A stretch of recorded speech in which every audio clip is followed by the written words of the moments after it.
everyone, and welcome back to the Philosophy of Fitness podcast, episode number 46. My name is Haley. I'm going to be your host today and every single day that you are tuning in. Guys, we are almost at 50 episodes. We're getting so close. Also, side note, I'm super excited. We are at 499 subscribers on YouTube at the time that I'm recording this. My goal for April was to get to 500 subscribers, so it would mean the absolute world to me if you went ahead and subscribed over on YouTube. If you're watching this, hey, how are you? If you're listening to this on any streaming service, just know that you can subscribe and you can always see the video version of the podcast. I'm back in action and I've got my setup going. I've got my candles going. I have two lovely scents here. I've got cranberry mandarin and hidden springs, and they both smell really good. So today we are going to be diving into rejection and how to kind of handle it, and just my experience in general of dealing with rejection in life and what it sort of means. So if you are interested in listening to that, you know what to do. Obviously, go ahead and stay tuned.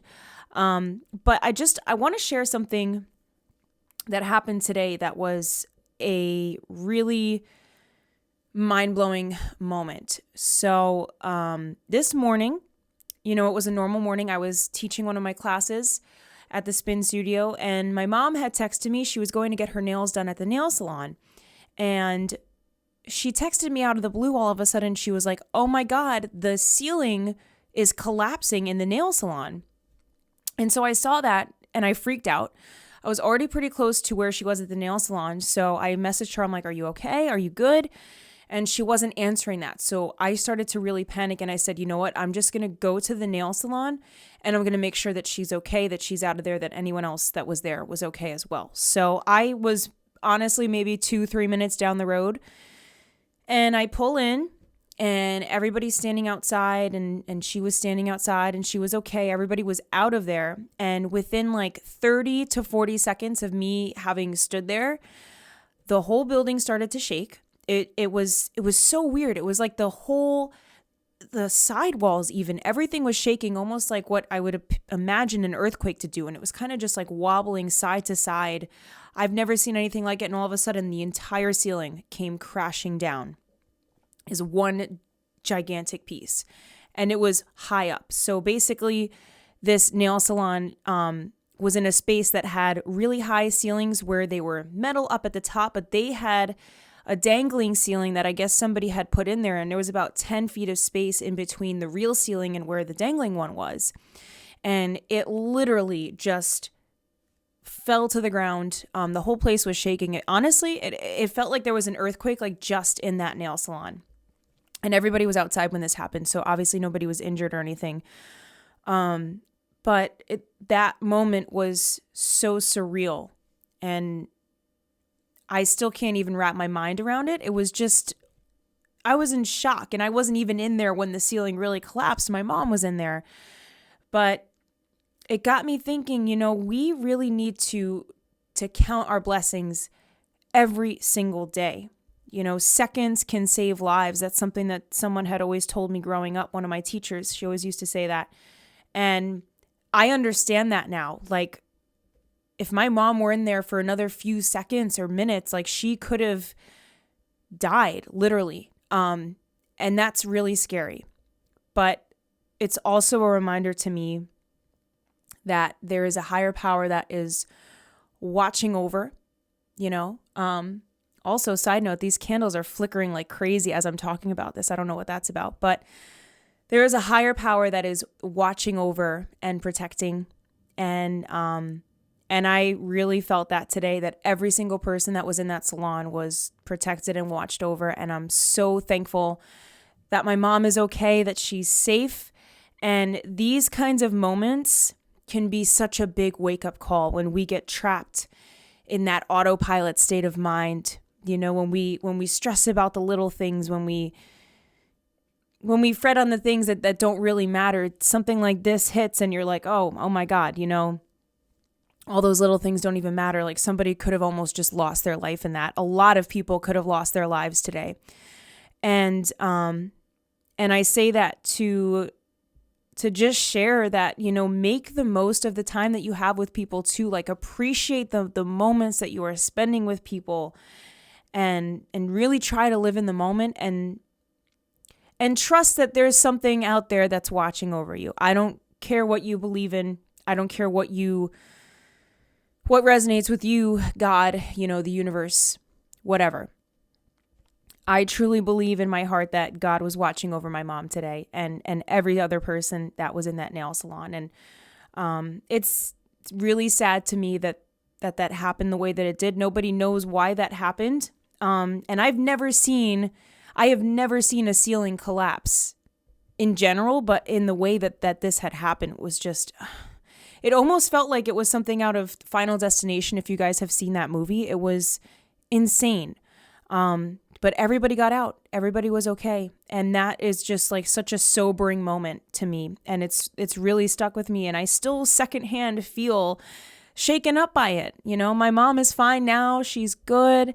And like, I just feel that for her and it's crazy. But I just wanted to share that with you guys.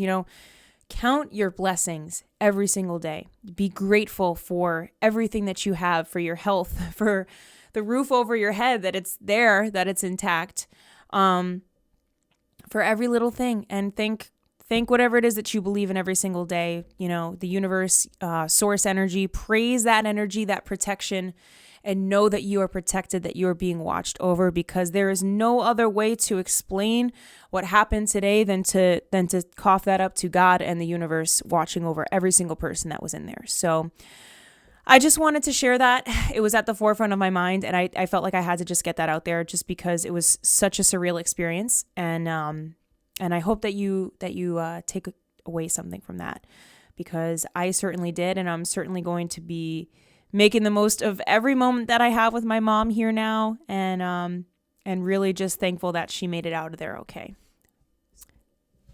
All right, well, now that I have shared with you that story, that was incredibly scary. Now we're going to move into today's topic, which is rejection. Handling rejection, some recent downloads that I received just about the notion of rejection in general, and kind of shedding some light onto my experience, what I've dealt with in my life. So I guess I'll just start by saying I think I've handled rejection a lot in my life. And I'm sure most of you listening to this have been rejected once, twice, many times before. But for me, the biggest form of rejection that I dealt with growing up was when I was auditioning for singing shows. As many of you know, I was on American Idol season 13 way back in the day. I got lucky that time around and I made it through, but I had tried out for like every single show out there. Like if there was a show on a network that was a singing show, I auditioned for it. Like X Factor, America's Got Talent, The Voice, American Idol, obviously. I think there's one that I'm forgetting maybe. All of them. And I tried out for all of them multiple times too. It's not like I just tried out for them once. And I started when I was young. I started trying out as soon as I could. I think it was 13 or 14 was my first audition. And I think being in that space of putting yourself out there so strongly kind of gives you a thick skin at a young age. But it was hard even at the time. And I think rejection in and of itself is something that's really hard to deal with. Our ego likes to get in the way of that. And I think growing up too, when I would try out for some of these shows, I would receive the feedback from the judges, and they would be like, "Oh, well, you're nice or whatever, but you don't have the look, or you don't have this or that, or you don't have enough of a story." I literally had people tell me that when I was on American Idol. They literally told me that they were struggling to make a story for me because I wasn't interesting enough. And that kind of stuff can really get to you, especially if you're a teenager. You start to internalize it. It's so easy to internalize it. And it was for me too. I started to question my ability as a singer, my worth as a singer and as a performer. And rejection takes many different forms, right? It's not just in this competitive setting. It can be in family. It can be in relationships. It can be in your job. And I think the thing is, rejection in itself doesn't necessarily get easier. I think that we just evolve beyond it to know that we shouldn't internalize it anymore. So it's not necessarily that you've been rejected so many times that you're jaded or that you expect it to happen. I think it's more so understanding that rejection isn't necessarily a reflection of you or your worth or your capabilities or your talents, et cetera, et cetera. I think a lot of times, rejection is really just clearing the path for what's actually aligned for us and what's actually supposed to be happening in our lives. Rejection is basically redirection. That is something that I was thinking about this morning and something that's also been at the forefront of my mind. And I think that it's so true. I think about the things and the places and the people that I have experienced rejection from in my life. And I can honestly tell you that I am so grateful that they did not work out the way that I thought that they would, that they didn't pan out as I had originally intended, because they have completely paved the way for something even better to come into my life. And to get a little bit more philosophical, depending on what you believe in, I think that we do in some sense have a path and a purpose. And the more that we tap into our purpose, the more that we align with what it is that our soul is meant to do here on this planet, the more that we're going to start to attract the people, the places, the circumstances, the things that resonate with that experience, right? Because the more we step into that identity, we step into that power, that authenticity, everything else is just going to fall into place. But the caveat of that is that anything that is not aligned with that, anything that is not on that path, that is not necessarily connected to your soul's passion or your purpose, is going to fall away. So you can think about that even from a relationship standpoint too. As people grow up, as they change, as they evolve, maybe you've been dating someone for like 5 years and you've gone through a spiritual awakening and you've really found yourself and you've been diving into your soul's purpose and doing all this inner work, and the other person maybe just isn't even at that level yet. It's not saying that from an egotistical frame point. It's just saying it from an energetic standpoint of, okay, I'm on a different path now. And that's okay. That's nothing against the other person.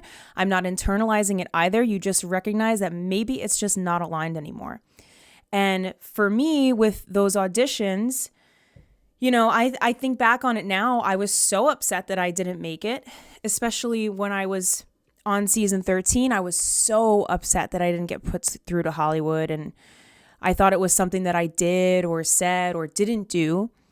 But I realize now that that is not the case. I was being myself. I did everything that I could have, but it just simply was not aligned and it simply was not meant to be. I was not meant to be on American Idol that season. I was not meant to be on that path for whatever reason. And I think in hindsight, if I had gone down that path, my life would be completely different now. And that was the kind of thing where in the moment I had put it on such a pedestal of, oh, well, I will be so happy and complete once I am on American Idol and I'm famous from it, this, that, etc. And I put so much of worthiness into that, and so much of my identity revolved around it, that when I didn't get it, that when I was rejected from it, it was like a massive blow to my ego and it made me feel horrible. And I realized in hindsight now that, again, it's not me and it's not them either. I have nothing against American Idol for not picking me. I understand now, I was not what they were looking for, and that's fine. That doesn't mean that I'm any less talented or I'm any less XYZ. It just means that it simply wasn't aligned. So if you think about it in your life too, things that you've been rejected from, jobs that haven't worked out, relationships that haven't worked out. Maybe in the moment you thought that that was your everything, right? You thought that that was your entire world. But sometimes we just got to give things time and allow them to unfold and unravel and then lead us to what we really need to be stepping in towards. So rejection is funny like that. And it's something I obviously still struggle with. I'm not going to sit here and tell you that, I can get rejected and just brush it off my shoulder. It's no big deal. Obviously we're humans. We're meant to feel. We are meant to live this entire experience, feel all of our feelings. And I'm not going to tell you either that you can't be upset if you're rejected. Allow yourself to feel that. It's okay. But it's important to understand that there's probably something even better coming your way that you just can't really see in the moment. And that's when you've got to just trust your path. And you also need to just stay rooted in the present and continue to live each day with intention and do the things that do set your soul on fire, the things that do feel good and that do align you with your highest vibrational set point, because that's what's going to get you to where you want to go. You know, I think about like 2013. That was how many years ago? Like 7 years ago. I never in a million years, if you sat me down, high school me, and you told me that I would be doing what I'm doing now with this podcast, with coaching, with training and nutrition coaching and all this stuff, I would have thought you were crazy. I never would have believed you. I never set out for this path to be the path that I'm on. I never pictured myself doing what I'm doing now. In fact, I'm doing pretty much the opposite of what I pictured myself doing. So it's funny how life kind of works that way. You know, we think in our minds that we've got this vision of what it is that we need, and we think that we need to make it work out, like it needs to happen this way. It's this way or else, or if this doesn't work out for me, that's it. I'm done. Like, no, there's so much more opportunity out there. There are 7 billion people in this world. If you've got rejected in a relationship or something like that, remember that. I know that's kind of like the plenty of fish narrative, but seriously, one person, one job, one circumstance, situation that you've been rejected from is going to ruin you for the rest of your life. Don't let it have that power over you. When you let it have that power over you, that's when the enemy wins. You take your power back by letting that rejection be your bouncing point and your stepping stone to saying, okay, you know what? I'm going to pursue a different path now, and I'm going to give it my best shot, and I'm going to do the best I can. I'm going to live with intention. I'm going to live with purpose. And the next thing you know, all of a sudden, all these amazing things and experiences that you love, that feel amazing, are just going to come attracting into your life, wherever it is that you go. Because it comes down to stepping into your soul's purpose more and more. So understand that any of those rejections, sure, they're painful, they suck, but they are redirections. They are really the stepping stones that are guiding you closer and closer to your soul's purpose, closer to your intention here on this earth, to what really will light you up, to what's really aligned with you the best, to what's going to be aligned with your frequency. Trust that whatever it is you're doing, whatever it is in your life that's happening, that's unraveling, that's coming together, that's falling apart, it's a part of your process. It's a part of your journey. It's a part of your story, and it's a part of who you are. Some of the biggest things in my life that are a part of my story now are the things that fell apart. I can tell you that without a doubt. Leaving my corporate job, relationships that I've had that have fallen apart, all kinds of things like that. And they have truly led me to where I am now, and they are honestly blessings in disguise. So I certainly hope that something that I said here today resonates with you guys.